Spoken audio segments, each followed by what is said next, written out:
నమస్కారం. లక్ష్యం అన్నది యువకులను ఉద్దేశించి ప్రారంభించినటువంటి ఛానల్.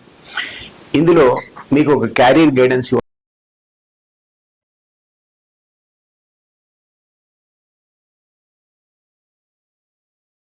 చేసుకోండి. లక్ష్యం యూట్యూబ్ ఛానల్ కొడితే మీకు వస్తుంది. సబ్స్క్రైబ్ చేసుకోండి. రెగ్యులర్ గా మీకు క్యారియర్ గైడెన్స్ కోసం ఈ రకరకాల లెక్చర్స్ మీకు అందిస్తాం.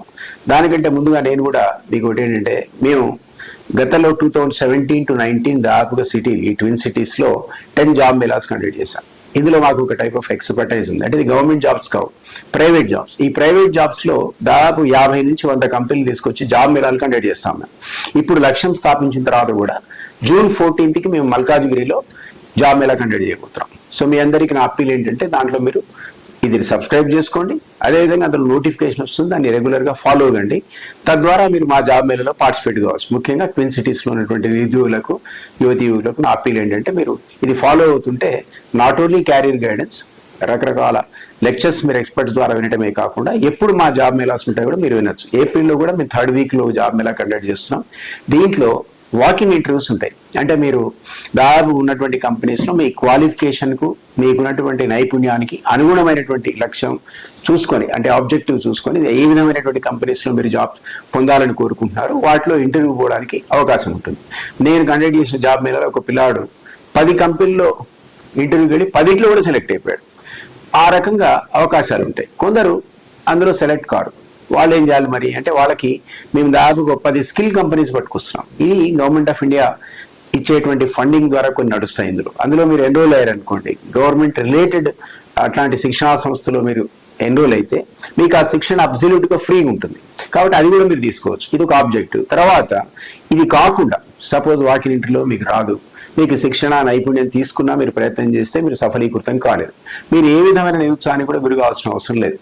మేము అదే జాబ్ మేళాస్లో స్టార్టప్ ఏ విధంగా అవైల్ చేసుకోవాలి, అదేవిధంగా ముద్ర ఎట్లా వాడుకోవాలి, స్టార్టప్ ఇట్లాంటి కంపెనీ, గవర్నమెంట్ స్కీమ్స్, ఇవన్నీ కూడా government schemes. Government of India రకరకాల పద్ధతిలో యువతకు లోన్స్ ఇచ్చేటువంటి సంకల్పంతో ఉంది. అంటే మీరు 1 కోటి నుంచి దాదాపు 10 కోట్లు 100 కోట్ల వరకు కూడా లోన్స్ తీసుకొని, లోన్ కూడా కాదు అంటే కొంత సబ్సిడీ ఉంటుంది, కొంత లోన్ ఉంటుంది.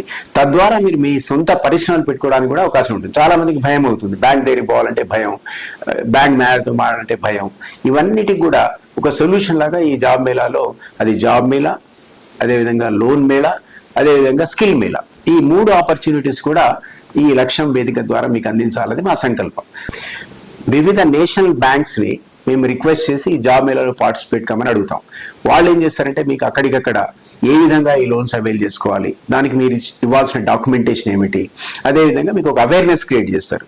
ఇట్లా మీరే కనుక సొంత పరిశ్రమలు పెట్టుకుంటే, మీరు ఎక్కడో పోయి జాబ్ తీసుకునే సంగతి మర్చిపోండి, మీరే 10 మందికి 20 మందికి ఉద్యోగాలు అందజేసేటువంటి అవకాశం మీకు వస్తుంది. కాబట్టి మనం భయపడాల్సిన అవసరం లేదు. లైఫ్ అన్నది డెఫినెట్లీ ఒక ఛాలెంజ్. ఈ ఛాలెంజ్ను మనం మీట్ కావాలంటే కొంత ధైర్యం అవసరం. ఇప్పుడు చాలా చోట్ల మేము నిజామాబాద్లో జాబ్ మేళా పెట్టాం. దాదాపు 3000 ఉద్యోగాలు తీసుకొని పోతే అలా హార్డ్లీ 200 మంది సెలెక్ట్ అయ్యారు. ఏవిటి అనే ఒక ప్రముఖ కంపెనీని ప్రశ్నించాం. TCS కన్సల్టెన్సీ వాళ్ళు మేము అడిగితే వాళ్ళు ఏమన్నారంటే, ఉదయం నుంచి మధ్యాహ్నం 3 దాకా మేము 300 మందిని ఇంటర్వ్యూ చేశాం సార్, అందులో 3 సెలెక్ట్ అయ్యారన్నారు. ఏంటి ప్రాబ్లం అంటే కమ్యూనికేషన్. మేము జాబ్ చెప్పలేకపోతున్నారు, భయపడుతున్నారు, వాళ్ళకి కాళ్ళు చేతులు వణుకుతున్నాయి, అసలు ఇంగ్లీషే సరిగ్గా లేదు వాళ్ళది. ఇట్లాంటి మాకు రిప్లైస్ వచ్చాయి. ఆ కంపెనీ వెళ్ళిపోయింది 3ంటికి మధ్యాహ్నం. ఖమ్మంలో మేము జాబ్ మేళా పెట్టాం.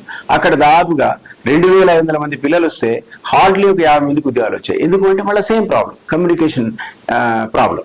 ఏంటంటే వాళ్ళు ఇంగ్లీష్లో వాళ్ళకి భయం, వాళ్ళకి ఇంగ్లీష్ సరిగ్గా రాదు, లేదా వాళ్ళకున్న క్వాలిఫికేషన్స్ ఉండి, నాలెడ్జ్ ఉండి రిప్లై ఇవ్వలేనటువంటి పరిస్థితి, ఎందుకంటే భయానికి. సో ఇది ఓవర్కమ్ కావాలి. ఫస్ట్ ఆఫ్ ఆల్ మీరు ఆ భయాన్ని ఓవర్కమ్ కావాలా, మీ నాలెడ్జ్ ఇంప్రూవ్ చేసుకోవాలా, అప్ టు డేట్ ఉన్నటువంటి నాలెడ్జ్ ఏంటో దాన్ని అప్డేట్ చేసుకోవాలా మీ నాలెడ్జ్ని.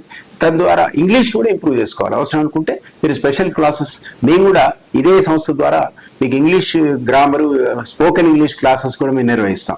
మీరు అందులో చేరితే ఆ లెక్చర్స్ కూడా ఉంటాయి. దానివల్ల ఏంటంటే మీకు కమ్యూనికేషన్ ప్రాబ్లం ఉండదు. సిటీలో చదువుకున్న పిల్లలకి కమ్యూనికేషన్ ప్రాబ్లం నార్మల్గా ఉండదు. ప్రైవేట్ స్కూల్లో, కాన్వెంట్ స్కూల్లో చదువుకుంటే వాళ్ళకి ఇంగ్లీష్ బ్రహ్మాండంగా వస్తుంది, కమ్యూనికేషన్ బ్రహ్మాండంగా ఉంటుంది. కానీ ఊళ్ళలో వచ్చేవరకల్లా ఏదో కారణం చేత పిల్లలందరూ వెనుకబడి ఉన్నారు. కాబట్టి ఆ యువకులు ఎవరైతే రూరల్ ఏరియాస్ నుంచి వస్తారో వాళ్ళు అట్లీస్ట్ ఇందులో మీరు ఈ ఛానల్ ద్వారా కానీ లేదా మీ సొంత దీంతో కానీ ఒక స్వయంగా మీరే వెళ్ళి ఎవరో క్లాసెస్లో వచ్చారు కానీ స్పోకెన్ ఇంగ్లీష్ క్లాసెస్లో మీరు పాల్గొనాలి. ఎందుకంటే అది కమ్యూనికేషన్ వెరీ ఇంపార్టెంట్. మీరు ఎక్కడ ఏ కంపెనీలో మీరు జాబ్ తీసుకోవాలన్నా మీ కాన్ఫిడెన్స్ లెవెల్స్ ఏంటి, మీరు ఏ విధంగా ప్రజెంట్ చేస్తున్నారు, మీ కమ్యూనికేషన్ స్కిల్స్ ఏంటి, ఇవన్నీ చూస్తారు. కాబట్టి మీరు ఆ విధమైనటువంటి కమ్యూనికేషన్ స్కిల్స్ డెవలప్ చేసుకోకుండా ఏ కంపెనీ అయినా మీకు పిలిచి ఉద్యోగం ఇస్తుంది అనుకుంటే అది భ్రమ అవుతుంది. కాబట్టి మీరు ఖచ్చితంగా ఈ జాబ్ మేళాస్లో పార్టిసిపేట్ కావాలని, తద్వారా మేము తీసుకొచ్చే ఈ కంపెనీస్ టైం రకరకాల కంపెనీస్ మారుస్తూ ఉంటాం. ఒక జాబ్ మేళలో కొందరు, ఇంకో జాబ్ మేళలో కొందరు. ఈ ఆపర్చునిటీస్ మీరు వాడుకొని అక్కడ ఉన్నటువంటి వేలాదిగా ఉన్నటువంటి ఉద్యోగ అవకాశాలు మీరు లాభం పొందాలని ఆశిస్తున్నాం. ఇటీవల మేము మొన్న మేము వనపర్తిలో ఓ జాబ్ మేళా కండక్ట్ చేసాం. అక్కడ కండక్ట్ చేస్తే మొత్తం కంపెనీస్ ఒక 50 కంపెనీస్ వచ్చాయి. 50 కంపెనీలో ఉన్నటువంటి ఉద్యోగాల పొటెన్షియల్ ఎంత అని మేము అంత అంచనా వేసుకుంటే రఫ్గా 3000 ఉద్యోగాలు ఉన్నాయి. వాళ్ళు సిద్ధంగా ఉన్నారు. పిల్లలు వస్తే అందులో ఇవ్వడానికి 500 మంది వచ్చారు. ఈ 500 మందిలో 200 మంది సెలెక్ట్ అయ్యారు. అంటే ఎన్ని ఉద్యోగాలు ఉన్నాయో అంతమంది పిల్లలు కూడా రాలేదు. ఎందుకంటే ఆ రూరల్ ఏరియాలో కమ్యూనికేషన్ గ్యాప్, వాళ్ళకు రావడానికి ప్రాబ్లం. సహజంగా ఏమనుకుంటారంటే మేము ఎక్కడున్నాం, మా ఇంటి పక్కే ఉద్యోగం ఉంటే బాగుండు అనుకుంటాడు. హైదరాబాద్ ఉద్యోగం కావాలంటాడు, ఖమ్మంలో కావాలంటాడు, లేకపోతే నిజామాబాద్లో కావాలి. ఇది సాధ్యపడదు. మన ఊరు వదలటానికి, మన రాష్ట్రం వదలడానికి కూడా సిద్ధపడాలి. కంపెనీస్ ఎక్కడ కూడా జాబ్స్ ఆఫర్స్ ఇస్తాయి. అవన్నీ కూడా మీరు వాడుకోవాలని, ఈ సంస్థ ద్వారా శిక్షణ పొందాలని ఆశిస్తున్నాను.